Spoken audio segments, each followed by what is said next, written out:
Nàyបងប្អូនអើយមកទីជួនលិចលឹបទៀតហើយបងប្អូនអើយនេះយ៉ាងណាយ៉ាងណៃទេចាំមើលដងមកខ្ញុំវាស៊ូអត់ស៊ូរួចអត់ត្រឹមបាននឹងទឹកចំនួននេះអត់បងប្អូនព្រោះវាលិចច្រើនដងហើយបងប្អូនអើយ2 3ដង4ដងហើយនេះ3ដងហើយនិយាយទៅ3 4ដងនេះវាលិចទី3លើកទី3ហើយអានេះក៏មើលស្លឹកឆេះខ្លោចជឹមអស់បងប្អូនធ្វើយ៉ាងណាចេះចាស់នៅឆ្ងាយបាននៅមីតអីយើងចេះតែមើលថែវាបណ្ដើបាញ់ឆ្នាំមិនអុយស្លឹកការពារអាសត្វល្អិតអាសត្វ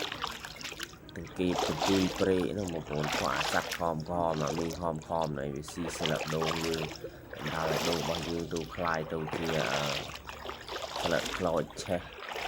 បើយើងបានមើលថែយើងបានបាញ់ឆ្នាំដល់ទៅវាធ្វើឲ្យវាងាប់បានណាបងប្អូនដោយសារអាមីនេះវាស៊ីដូលបងប្អូនវាចូលអាបណ្ដូលខ្ចីទើបនឹងភ្លុះមក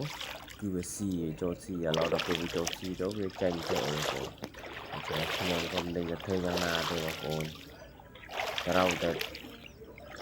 កណ្ដោយទៅតាមនោះអីបងដោយសារនៅឆ្ងាយមកនេះលិចខ្លាំងហើយស្លឹកស្វិតញោមមកហើយបងប្អូនហើយស្លឹកតែវាđangជួយទឹកបាត់ហើយបងប្អូនដោយសារទឹកវាលិចខ្លាំងលិចយូរត្រាំត្រែងបងប្អូនមកទឹកទៀតទឹកទៅ3អាទិត្យទៅបងប្អូនខ្ទង់នោះឯងបងប្អូនលិចចំនួនខ្ទង់3អាទិត្យព្រោះវាច្រើនវាច្រើនសាលិចហើយលិចទៀតម្ដងហើយម្ដងទៀតអើយច្រើនទេបងប្អូនសូមបងប្អូនតាមដានទស្សនាវីដេអូជាបន្តទៀតខ្ញុំធ្វើជូនបងប្អូនដោយសារតែខ្ញុំមិនមានការធ្វើការដាក់ជាអីទេដោយសារទីចំនួនជួនខ្លាំងទៅលិចដាក់ជីក៏ដាក់មិនកើតដែរបងប្អូនដូច្នេះក៏ចាំតាមដានទស្សនាវីដេអូខ្ញុំបន្តនៅក្រោយទៀតបងប្អូន